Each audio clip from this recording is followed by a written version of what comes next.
Hello guys, welcome to point academy. இன்றைக்கு இந்த video நாங்கள் எதை பற்றி பார்க்க போகிறோம் அப்படின்னு சொன்னால், கோல்டு யூஎஸ்டிடியோடைய ஒரு அப்டேட் ஒன்று தான் இன்றைக்கான இந்த வீடியோவில் பார்க்க போகிறோம். ஓகே, இப்போ நிறைய பேருக்கு வரக்கூடிய ஒரு டவுட் என்னென்னா, இந்த கோல்டுக்கும் கிரிப்டோக்கும் சம்மந்தம் இருக்குதா அப்படின்னு கேட்டால், இந்த கோல்டுக்கும் கிரிப்டோக்கும் வந்து சம்மந்தம் இல்லை, சரியா?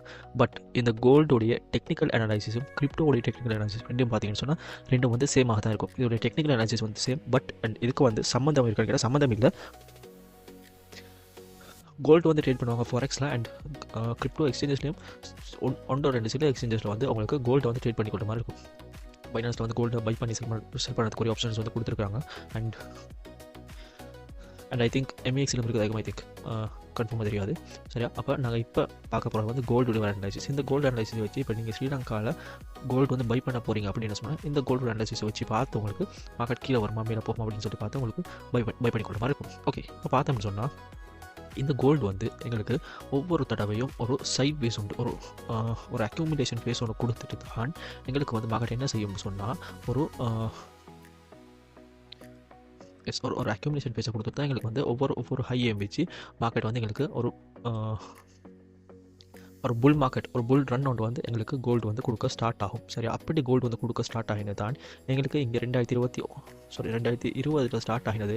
2024 வந்து எக்ஸாக்ட்லி 4 இயர்ஸில் வந்து எங்களுக்கு இந்த அக்யூமுலேஷன் பிரேக் அவுட் பண்ணி எங்களுக்கு வந்து மார்க்கெட் மேலே மூவ் ஆகிருக்கும். அப்படி மேலே மூவ் ஆகின மார்க்கெட் வந்து எனக்கு அக்யூமுலேஷன் எங்கே கொடுத்துருக்கும் அப்படின்னு சொன்னால் எக்ஸாக்ட்லி இந்த பிளேஸில் வந்து எனக்கு அக்யூமுலேஷனை கொடுத்துருக்குது. அண்ட் இந்த அக்யூமுலேஷன் வந்து பெரிய மிச்ச நாள் இருக்குல்ல, இது வந்து 2025 ஏப்ரல் இருந்து 2025 செப்டம்பர் இந்த சீசனுக்கு எங்களுக்கு இந்த அக்யூமுலேஷன் முடிஞ்சு அதுக்கு பின்னாடி எங்களுக்கு என்ன செஞ்சிருக்கோம், மார்க்கெட் வந்து டிஸ்ட்ரிபியூஷன் அப்படின்னு சொல்கிற ஒரு பேஸுக்கு வந்து மார்க்கெட் மூவ் ஆகிருக்கும். அண்ட் டிஸ்ட்ரிபியூஷன் அப்படின்னு சொல்கிற ஒரு பேஸ் வந்து எங்களுக்கு இப்போ கரண்ட்டாக ஸ்டார்ட் ஆகி இருக்குதான்னு கேட்டால் எஸ், இப்போ வந்து கரண்ட்டாக இந்த டிஸ்ட்ரிபியூஷன் பேஸ் வந்து நாங்கள் இருக்கிற மார்க்கெட்டில் எங்களுக்கு வந்து இதை இந்த மாதிரி இருக்கலாம், சரியா? இது வந்து டிஸ்ட்ரிபியூஷன் பேஸ் அப்படின்ற மாதிரி எங்களுக்கு இதை எடுத்துக்கொண்ட மாதிரி இருக்கும். ஓகே, இப்போ மார்க்கெட்டில் வந்து இந்த கோல்டு மார்க்கெட்டில் வந்து என்ன நடக்கும் அப்படின்னு சொன்னால், இந்த கோல்டு மார்க்கெட்டில் வந்து ஒவ்வொரு இந்த புல்டனுக்கு பின்னாலேயும் மார்க்கெட் வந்து எங்களுக்கு திருப்பி ஒரு அக்யூமுலேஷன் பேஸுகளுக்கு வரும், சரி? ஒரு அக்யூமுலேஷன் பேஸுகளுக்கு வரும். இதுக்கு முன்னாடி ப்ரீவியஸாக நடந்திருக்கிறது ப்ரீவியஸ் நிலை இதுதான் நடந்திருக்குது first time, I think, first time இல்லை, ப்ரீவியஸாக நடந்திருக்குது. ப்ரீவியஸாக நடந்துட்டு தான் எங்களுக்கு வந்து ப்ரீவியஸாக கோல்டு வந்து கிராஷ் ஆகாது, ஒரு குறிப்பிட்ட அளவு எங்களுக்கு வந்து கோல்டு கிராஷ் ஆகும், சரியா? அப்போ இப்போ கிராஷ் ஆக இருக்கிறது பார்த்தீங்கன்னு சொல்லி இப்போ வந்து எங்களுக்கு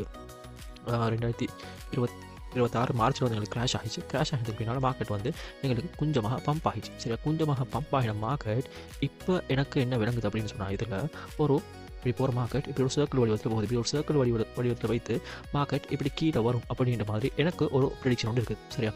அது என்ன ரீசன்ட்டாக இங்கே வீக்லியில் பார்த்தோம்னா, வீக்லியில் வந்து எங்களுக்கு வீக்லியோடைய ஒரு எஃபிஜி கேப் இருந்திருக்கு. அந்த எஃபிஜி கேப்பை வந்து எங்களுக்கு ஃபில்அப் பண்ணிடுச்சு. இப்போ அந்த அப்சைடுடைய ஒரு எஃபிஜி கேப், அந்த எஃபிஜி கேப் வந்து எங்களுக்கு ஃபில்அப் பண்ணிடுச்சு. இப்போ அந்த எஃபிஜி கேப்பை ஃபில்அப் பண்ணிவிட்டு மார்க்கெட் வந்து எங்களுக்கு இப்போ டவுன் ஃபால் ஆகுது, சரி? இப்போ இப்படி டவுன் ஃபால் ஆகிற மார்க்கெட் வந்து எனக்கு கண்டினியூ ஆகுமா அப்படின்னு சொல்லி பார்த்தோம்னு சொன்னால், இப்போ நான் உங்களுக்கு RSI நம்பர் பண்ணி காட்டுறேன்.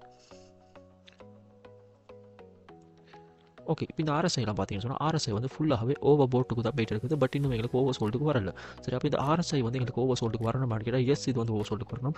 ஓவர் சோல்டுக்குன்னு சொன்னால் எங்களுக்கு இந்த லெவல், இந்த மாதிரியான லெவலுக்கு மார்க்கெட் வந்து வரணும். அப்போ இங்கே பாருங்கள், இங்கே வந்து எங்களுக்கு ஃபஸ்ட்டுக்கு மார்க்கெட் இங்கே ஒரு ஓவர் போட் கொஞ்சம் கொடுத்துட்டு இருந்திருக்கும் இந்த பிளேஸ் சம்திங். அண்ட் ஃபைனலாக எங்களுக்கு வந்து ஓவர் சோல்டில் ஒரு குறிப்பிட்ட அளவு கிட்டத்தட்ட ஒரு ஓவர் சோல்டுக்கு மாதிரி வந்துட்டு தான் எங்களுக்கு மார்க்கெட் வந்து ஃபைனலாக பூமாக ஸ்டார்ட் ஆகிருக்கும். ஸோ இப்போ இந்த மாதிரி எங்களுக்கு வந்து கோல்டில் ஹிஸ்டரி ரிப்பீட் இதுக்கு முன்னாடி நடந்திருக்குது, எஸ், இதுக்கு முன்னாடி இங்கே நடந்திருக்குது. அண்ட் மார்க்கெட் வந்து எங்களுக்கு இந்த பிளேஸில் ஃபுல்லாகவே இங்கே நடந்திருக்குது, இங்கே நடந்துட்டு அண்ட் இந்த பிளேஸில் ஃபுல்லாகவே எங்களுக்கு ஓவர் போட்டுக்கு போயிட்டு அண்ட் ஃபைனலாக மார்க்கெட் வந்து ஒரு லெவலில் போய்ட்டு எங்களுக்கு ஸ்டாப் ஆகிருக்கும். ஸ்டாப் ஆகிட்டு திருப்பி ஓவர் சோல்டுக்கு வந்திருக்கும். திருப்பி ஓவர் சோல்டுக்கு வந்துட்டு திருப்பி அங்கேருந்து போனது தான் கொஞ்சமாக போயிட்டு எங்களுக்கு இங்கே போன மார்க்கெட், சரியா? அப்போ இப்போ வந்து எங்களுக்கு அதில் என்ன நடக்கலாம் அப்படின்னா, இதுக்கு முன்னுக்கும் எங்களுக்கு என்ன நடந்திருக்குதுங்களா, இதே மாதிரி மார்க்கெட் நடந்திருக்குது. எஸ், இதுக்கு முன்னுக்கும் எங்களுக்கு ஒரு டபுள் டாப் பேட்டர்ன் ஃபார்ம் இருக்குது. அண்ட் அதோடைய நெக்கில் வந்து பிரேக் டவுன் பண்ணப்பட்டு மார்க்கெட் வந்து எங்களுக்கு கிராஷ் ஆகிருக்குது, சரியா? கோல்டு மார்க்கெட் வந்து எங்களுக்கு கிராஷ் ஆகிருக்குது. அண்ட் கோல்டு மார்க்கெட் கிராஷ் ஆகினது வந்து ஆல்மோஸ்ட் ஒரு -31% வந்து எங்களுக்கு கிராஷ் ஆகிருக்கும் அந்த பிரேக் டவுனில் இருந்து. பட் எங்களுக்கு அந்த ஹையில் இருந்து ஆல் டைம் ஹையில் இருந்து ஆல்மோஸ்ட் -45% வந்து எங்களுக்கு கிராஷ் ஆகிருக்கும், சரியா? இப்போ அதுக்கு பின்னால் பார்த்தீங்கன்னு சொன்னால் இது வந்து எங்களுக்கு செகண்ட் டைம் வருது. இப்போ செகண்ட் டைம் வந்து நாங்கள் -45% அப்படின்ற ஆல் டைம் ஹையில் இருந்து -45% அப்படின்னா எங்களுக்கு இங்கே -27 அண்ட் -45 அப்படின்ற கூட எங்களுக்கு வந்து ஆல்மோஸ்ட் இந்த ரேஞ்ச் இந்த ரீஅக்யூமுலேஷன் ஃபேஸ் வரைக்கும் மார்க்கெட் வந்து வாரத்துக்கான பாசிபிலிட்டிஸ் வந்து இந்த பிளேஸில் காட்டுது. சரியா? அதே மாதிரி இங்கே பார்த்தீங்கன்னா எங்களுக்கு இங்கே ஒரு டபுள் டாப் வந்து ஃபார்ம் ஆகுது. இங்கன்னு சொன்னால் இதில் டபுள் டாப் ஆகும் அண்ட் இது வந்து அதோடைய நெக்லைன் ஆகும் எங்களுக்கு எடுக்கலாம். அண்ட் இது அந்த நெக்லைனாக எடுத்தோம்னு சொன்னால் இந்த நெக்லைன் மட்டும் எங்களுக்கு பிரேக் டவுன் பண்ணப்பட்டுச்சுன்னு சொன்னால் கோல்டுடைய மார்க்கெட் வந்து கிராஷ் ஆக ஸ்டார்ட் ஆகும். கோல்டு வந்து பிஏ மார்க்கெட்டுக்கு என்டர் ஆகிற மாதிரி இருக்கும். அப்படி கோல்டு வந்து பிஏ மார்க்கெட்டுக்கு என்டர் ஆகக்குள்ள கோல்டு வந்து எங்களுக்கு ஆல்மோஸ்ட் 3000 எங்களுக்கு நாங்கள் ப்ரீவியஸ் ஹை வரைக்கும் வைப்போம் அப்படின்னு சொன்னால் எங்களுக்கு $3505 வரைக்குமே இந்த கோல்டு மார்க்கெட் வந்து கிராஷ் ஆகிறதுக்கான பாசிபிலிட்டிஸ் இருக்குது. அப்போ இந்த 3505 அப்படின்னு சொன்னால் எங்களுக்கு ஸ்ரீலங்காவில் ஒரு பவுண்ட் வந்து எவ்வளோ விலை போகும். இப்போ கரெக்டாக ஸ்ரீலங்காவில் ஒரு பவுண்ட் எவ்வளோ விலை போகுதுன்னு சொன்னால் இப்போ அதை எப்படி பார்க்கணுன்னா நீங்கள் வந்து இப்போ கரெக்டாக எத்தனை யூஸிங்க பார்த்தீங்கன்னு சொன்னால் 4708. இந்த 4708 நீங்கள் 4ஆல் டிவைட் பண்ணிங்கன்னு சொன்னால் அதில் வாரது வந்து எத்தனை $1177 வந்து உங்களுக்கு அந்த இடத்துல வரும். அண்ட் அந்த $1177 நீங்கள் வந்து மல்டிப்ளை பண்ணணும் அப்படின்னு சொல்லி இப்போ 310 அப்படின்னு சொல்லி பார்த்தோம்னாலும் இப்போ ஒரு பவுண்ட் வந்து 3,64,870 இப்போ கோல்டு ஷாப்பில் அவங்க வந்து அவங்களுடைய ப்ராஃபிட்டான வச்சு கிட்டத்தட்ட 4 லட்சம் வந்து அந்த ரேஞ்சுக்கு வந்து இப்போ செல் பண்ணுவாங்க. சரியா? இப்போ அதே வந்து எங்களுக்கு இந்த பிளேஸில் வந்துருச்சுங்களா? இப்போ இந்த பிளேஸுக்கு எங்களுக்கு தங்கத்துடைய விலை வந்துருச்சுங்களா? 3505 3505 டிவைட் பை 4 தர 310 அப்படின்னா கிட்டத்தட்ட 2,71,637 அப்படின்னு சொன்னால் கிட்டத்தட்ட ஒரு 3 லட்ச ரூபா வரைக்கும் இந்த தங்கத்துடைய விலை வந்து குறையிறதுக்கான பாசிபிலிட்டிஸ் இருக்குது. இங்கேருந்து இங்கே வந்துச்சு சொன்னால் ஒரு 3 லட்சம் வரைக்கும் தங்கத்துடைய விலை குறையிறதுக்கான பாசிபிலிட்டிஸ் இருக்குது. அப்படின்னா ஸ்ரீலங்காவில் ஒரு பவுண்ட் வந்து ஒரு 3 லட்சம் வரைக்கும் வரும். 3 லட்சம் வரைக்கும் வந்துட்டு எங்களுக்கு என்ன செய்யணும்னு சொன்னால் இந்த பிளேஸில் வந்து திருப்பி இன்னும் ஒரு அக்யூமுலேஷன் போகிறதுக்கான பாசிபிலிட்டிஸ் இருக்குது.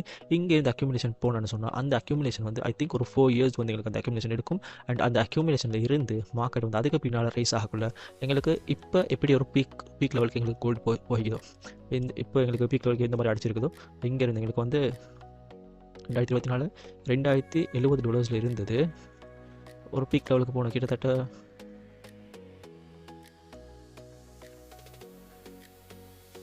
எங்களுக்கு எது வரைக்கும் போனோன்னு சொன்னால் $5,597 கிட்டத்தட்ட $6,000 வரைக்கும் எங்களுக்கு வந்து மார்க்கெட் மூவ் ஆக இருக்குது. 5,595 சொன்னால் கிட்டத்தட்ட $5,600 வரைக்கும் எங்களுக்கு வந்து கோல்டு வந்து பீக்காக இருக்குது. அப்போ அந்த 5,600 அப்படின்னு சொன்னால் ஸ்ரீலங்கா ருபீஸில் எவ்வளோ அப்படின்னு சொல்லி பார்த்தோம்னு சொன்னால் 5,600 டிவைட் பை 4 தர 310 அப்படின்னு சொன்னால் கிட்டத்தட்ட 4,34,000 வரைக்கும் கோல்டு பீக்காக இருக்குது. எத்தனை லட்சம் இந்த அக்யூமுலேஷன் பிரேக் அவுட் இருந்து நான் பார்க்குறேன். எங்களுக்கு வந்து கிட்டத்தட்ட 2,070 டிவைட் பை 4 தர 310 கிட்டத்தட்ட 1,60,000 அப்படின்னு சொன்னால் அந்த டைம் ஸ்ரீலங்கா ஐ திங்க் ஒரு 1,80,000 2 லட்சம் சம்திங் பேத்திருக்கும். அந்த பிளேஸ்லேருந்து எங்களுக்கு கிட்டத்தட்ட 4 லட்சம் கிட்டத்தட்ட ஒரு மடங்கு எங்களுக்கு வந்து மார்க்கெட் பம்ப் ஆகி இருக்கிறாங்க. சரியா? அப்போ இப்போ எங்களுக்கு இந்த பிளேஸில் ஒரு அக்யூமுலேஷன் கொடுத்தாங்கன்னா இதே மாதிரி நாங்கள் இந்த அக்யூமுலேஷனில் இருந்து நாங்கள் திருப்பி நாங்கள் வந்து திருப்பி இந்த மாதிரி ஒரு பீக் அப்படி போச்சுன்னு சொன்னால் எங்களுக்கு வந்து கோல்டு ஈஸியாக $10,000 வரைக்கும் எக்ஸ்பெக்ட் பண்ணலாம். அப்போ கோல்டு வந்து $10,000 போச்சுன்னா நீங்கள் அதை டாலர் டிவைட் பண்ணிங்கன்னா $2,500 310 பிரிச்சிங்க அப்படின்னு சொன்னால் கிட்டத்தட்ட $7,75,000 $7,75,000 வரைக்கும் தங்கத்துடைய ஒரு பவுனுடைய விலை வந்து எட்டுறதுக்கான வாய்ப்புகள் வந்து இந்த பிளேஸில் கூடுதலாக பார்க்கப்படுது. ஸோ இப்போ வந்து தங்கம் பை பண்ணதுக்குரிய சரியான டைமானு கேட்டால் நீங்கள் வந்து தங்கத்தை இதில் எக்ஸ்சேஞ்சில் பை பண்ணாமல் நீங்கள் வந்து ஃபிசிக்கலாக பை பண்ணி ஹோல்ட் பண்ண ஒரு ஆளாக இருந்தீங்கன்னு சொன்னால் உங்களுக்கு வந்து இந்த பிளேஸில் வச்சு இப்போ ஸ்டார்ட் பண்ணி கீழே வரும் வரைக்கும் உங்களுக்கு பை பண்ணி அதை வந்து அக்யூமுலேட் பண்ணுறேன்னா நீங்கள் அதை பை பண்ணிகிட்டே வரலாம். பை பண்ணிகிட்டே வந்துட்டு அதுக்கப்புறம் மார்க்கெட் வந்து எங்களுக்கு பீக் லெவலுக்கு போகும். இப்போ அந்த பீக் லெவலில் வச்சு உங்களுக்கு இப்போ $10,000 வந்து ரீச் பண்ணக்குள்ள உங்களுக்கு வந்து கிட்டத்தட்ட 7 லட்சத்தி இப்போ நீங்கள் வந்து வாங்கினீங்கன்னு சொன்னால் ஒரு இப்போ வந்து கரண்ட்டாக ஐ திங்க் ஒரு 3,80,000 4 லட்சம் வந்து அந்த ரேஞ்ச் சம்திங் வரும் ஒரு பவுண்ட். அப்போ உங்களுக்கு ஒரு 7 லட்சம் போடணும்னு சொன்னால் அந்த டைம் ஒரு 3 லட்சம் வந்து நீங்கள் ப்ராஃபிட்டை புக் பண்ணிக்கொள்கிறோம். ப்ராஃபிட் வந்து வச்சு உங்களுக்கு வந்து செல் பண்ணுற மாதிரி இருக்கும். அப்போ நீங்கள் ஒரு பவுண்ட் நீங்கள் செல் பண்ண பொருள் நீங்கள் அந்த இடத்துல வந்து ஒரு 10 பவுனோ 20 பவுனோ நீங்கள் வந்து வச்சு அப்படி செல் பண்ணிங்கன்னு சொன்னால் உங்களுக்கு வந்து மிகப்பெரிய ஒரு ப்ராஃபிட் வந்து புக் பண்ணிவிட்டு வெளியாகிற மாதிரி இருக்கும்.